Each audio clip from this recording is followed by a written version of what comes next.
একবার এক দম্পতি ভিয়েতনামের সমুদ্রে ঘুরতে এসেছিল। রাতে তারা ভয়ঙ্কর এক ঝড়ের কবলে পড়ে, আর তাদের একটি বোকামির জন্য তাদের ভেলাটা ভেসে যায়। তারা দুইজন সমুদ্রে ভয়ঙ্কর হাঙরের কবলে পড়ে। এরপর তাদের সাথে যা ঘটে সেটা দেখার পর তুমিও শিহরিত হয়ে যাবে।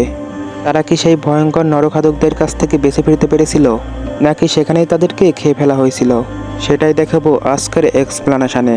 বলছিলাম 2022 সালে মুক্তিপ্রাপ্ত দি রিকুইন মুভিটার কথা।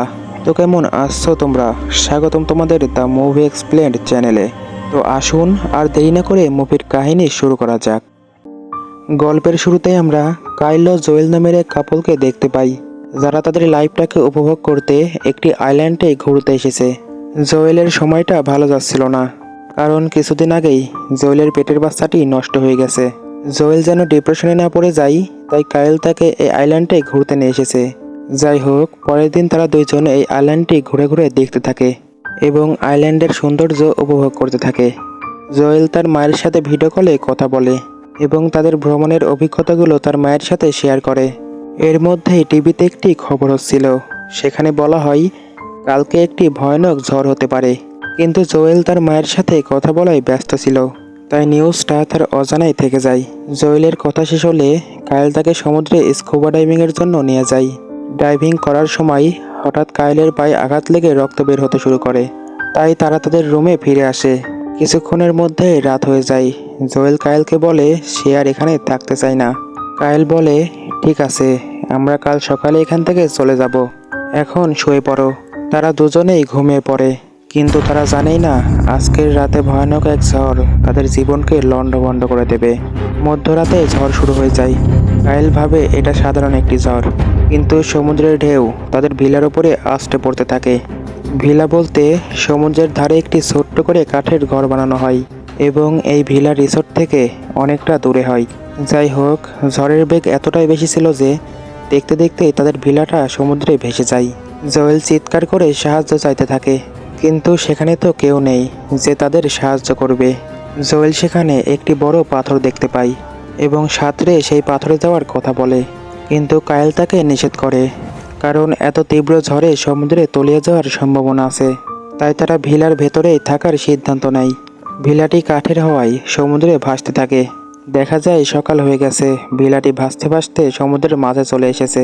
জোয়েল এটা দেখে কায়েলের ওপরে অনেক রেগে যায়, কারণ কাল যদি তারা এই বড় পাথরে সাঁতরে যেত, তাহলে সেখান থেকে খুব সহজেই কারো না কারোর সাহায্য পাওয়া যেত। কিন্তু এই মাঝ সমুদ্রে তাদেরকে এখন কে সাহায্য করবে? জোয়েল এটা ভেবেই কাঁদতে শুরু করে। কায়েল ও জোয়েল কিছুই বুঝতে পারে না তারা এখন কি করবে। এই সমুদ্রে সার্ভাইভ করতে হলে তো পরিষ্কার পানি এবং খাবারের প্রয়োজন। কায়েল জোয়েলকে বলে, আমার ব্যাগে বোতলে পানি ও কিছু খাবার আছে, হয়তো সেটা ভিলার নিচে পড়ে গেছে। তুমি এক কাজ করো, ভিলার নিচে যাও আর ব্যাগটাকে খুঁজে আনো। এখানে কায়েল নিজেই যেতে পারতো, কিন্তু তার পায়ে স্কুবা ডাইভিং করার সময় আঘাত লাগার কারণে সে হাঁটতে পারছিল না। যাই হোক, জোয়েল ভিলার নিচে যায় এবং ব্যাগটাকে নিয়ে উপরে উঠে আসে। জোয়েল ও কায়েল পানি পান করে, কারণ তাদের প্রচণ্ড তৃষ্ণা পেয়েছিল।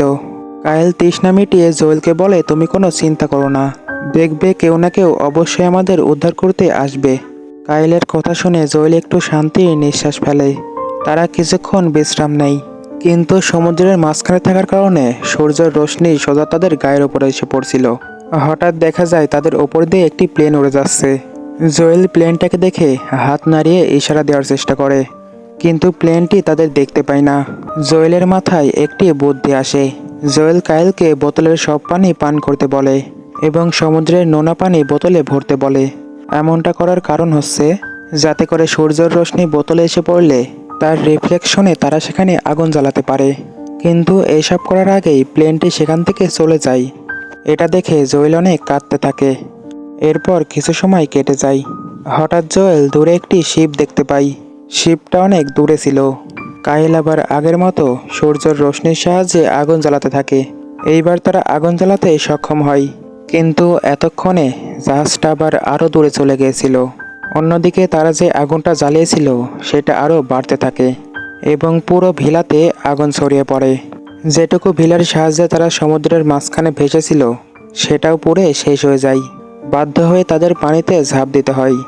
ভিলার কিছু কাঠের তক্তা পানিতে ভেসেছিল, তারা সেগুলোর সাহায্যে ভেসে থাকার চেষ্টা করে, কিন্তু কাইলের পায়ে যে ক্ষত স্থানটা ছিল সেখান দিয়ে রক্ত ঝরছিল, যার ফলে রক্তের গন্ধে শুকে সমুদ্রে থাকা শার্ক তাদের দিকে তেড়ে আসতে থাকে।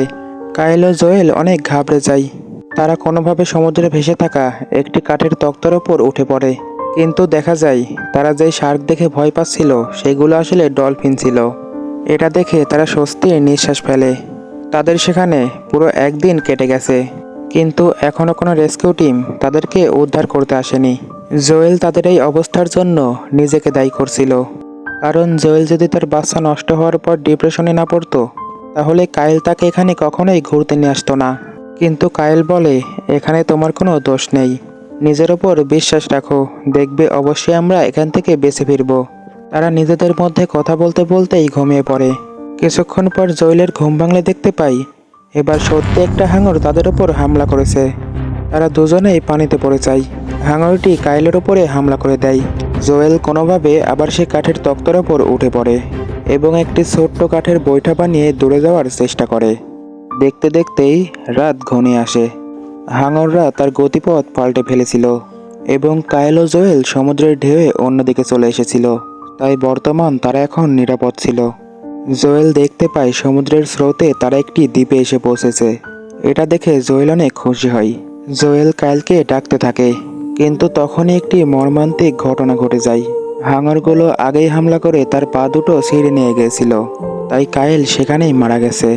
কাইলের শুধু ওপরের অর্ধেক অংশ কাঠের তক্তায় ভেসেছিল। কাইলের মৃত্যুতে জোয়েল অনেক ভেঙে পড়ে এবং চিৎকার করে কাঁদতে থাকে। জোয়েল কিছুদিন আগে তার বাচ্চাকে হারিয়েছে, আর এখন তার স্বামীকেও হারালো। যাই হোক, জোয়েল কাঁদতে কাঁদতে ঘুমিয়ে পড়ে। ঘুমের মধ্যে জোয়েল স্বপ্নে কাইলকে দেখতে পায়। এটা দেখে সে অনেক খুশি হয়, কিন্তু সকাল হতেই সে দেখতে পায় কাইলের অর্ধেক শরীরটা একদল হাঙর ছিঁড়ে ছিঁড়ে খাচ্ছে। জোয়েল এটা দেখে কাঁদতে কাঁদতে সমুদ্রে নেমে আসে, কিন্তু তখনই একটি হাঙর এসে জোয়েলের পায়ে হামলা করে। জোয়েল কোনোভাবে নিজেকে হাঙরের হাত থেকে বাঁচিয়ে নেয়। সমুদ্র থেকে উঠে এসে জোয়েল তার ক্ষতস্থানে একটি কাপড় বাঁধে এবং হাঁটতে থাকে। কিছুক্ষণ হাঁটার পরে জোয়েল একটি বড় পাথরের কাছে আসে। সে দেখতে পায় কেউ একজন ছোট্ট কাঠের বোট নিয়ে সেখানে মাছ ধরতে এসেছে। জোয়েল আর দেরি না করে সাঁতরে সেই বোটের কাছে আসে এবং বোটের উপরে উঠে সেই লোকটাকে ঘুম থেকে জাগিয়ে তোলে। জোয়েল সেই লোকটাকে সব কিছু খুলে বলে। জোয়েল বলে সে এখানে তার স্বামীর সাথে এসেছিল এবং হাঙরেরা তার স্বামীকে খেয়ে ফেলেছে এবং হাঙরগুলো তাকেও আহত করেছে। কিন্তু জোয়েলের কথা সেই লোক কিছুই বুঝতে পারে না, কারণ লোকটি অন্য ভাষায় কথা বলছিল। যাই হোক, লোকটি জোয়েলের ক্ষতস্থানটি মাছ ধরার কালা দিয়ে সেলাই করে দেয় এবং সমুদ্রে মাছ ধরতে চলে যায়। ওপরে জোয়েল একটু বিশ্রাম করতেই যাবে, ঠিক তখনই বোটে হাঙর এসে ধাক্কা দেয়। এটা দেখে জোয়েল সেই পানিতে মাছ ধরতে যাওয়া লোকটাকে চিৎকার করে ফিরে আসতে বলে, কিন্তু এটা জোয়েলের ব্যর্থ চেষ্টা ছিল, কারণ সেই লোকটি পানির গভীরে কিছুই শুনতে পারবে না। দেখা যায় হাঙর সেই লোকটিকে হামলা করে দেয়। জোয়েল তাকে বাঁচানোর চেষ্টা করে, কিন্তু সে লোকটিকে বাঁচাতে পারে না।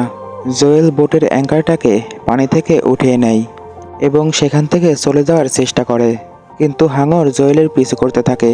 জোয়েল বোটে থাকা একটি ব্লেড ফ্যান চালু করে নেয়। যখনই হাঙরটি তার উপরে হামলা করে, জোয়েল ব্লেড ফ্যান হাঙরের মুখে ঢুকিয়ে দেয়। এতে করে হাঙরটি অনেক আহত হয়। জোয়েল ভাবে হয়তো হাঙরটি চলে গেছে, কিন্তু হাঙরটি ঘুরে এসে জোয়েলের বোটে আবার হামলা করে। জোয়েলের বোট উল্টে যায়। হাঙরটি জোয়েলের দিকে ধেয়ে আসতে থাকে। জোয়েল উপায় না পেয়ে বোটের সেই অ্যাঙ্কারটাকে দড়িসহ গায়ের সাথে পেঁচিয়ে নেয়। এতে করে বোটের অ্যাঙ্কারটি জোয়েলের পায়ের নিচে থাকে। হাঙরটি জোয়েলকে যখনই হামলা করতে আসে, অ্যাঙ্কারটি তার মুখে ঢুকে যায়। অ্যাঙ্কারের সুচলো রড হাঙরের মুখে ঢুকে হাঙরটা সেখানেই মারা যায়। এরপরে জোয়েল অ্যাঙ্কারের দড়িটা বোটের থেকে খুলে দেয় এবং হাঙরটি সমুদ্রের গভীরে তলিয়ে যায়। এরপরে জোয়েল বোটের ওপরে উঠে আসে। বোটটা উল্টো হয়েছিল। সে আকাশের দিকে তাকিয়ে স্বস্তির নিঃশ্বাস ফেলে। সে দূরে এক কিনারা দেখতে পায়, যেখানে কিছু জেলেরা ছিল। এর মধ্যেই আমাদের দেখানো হয় জোয়েল ডেঞ্জার এলাকা থেকে বের হয়ে এসেছে। জোয়েল ভাবতে থাকে সে কত বিপদের সম্মুখীন হয়ে ফিরে এসেছে। আর এখানেই মুভির সমাপ্তি ঘটে। তো কেমন লাগলো মুভিটি কমেন্টে জানাও। যদি ভালো লেগে থাকে তাহলে শুধুমাত্র একটি লাইক দিও, আর যদি আরও বেশি ভালো লেগে থাকে তাহলে একটি সাবস্ক্রাইবও করতে পারো।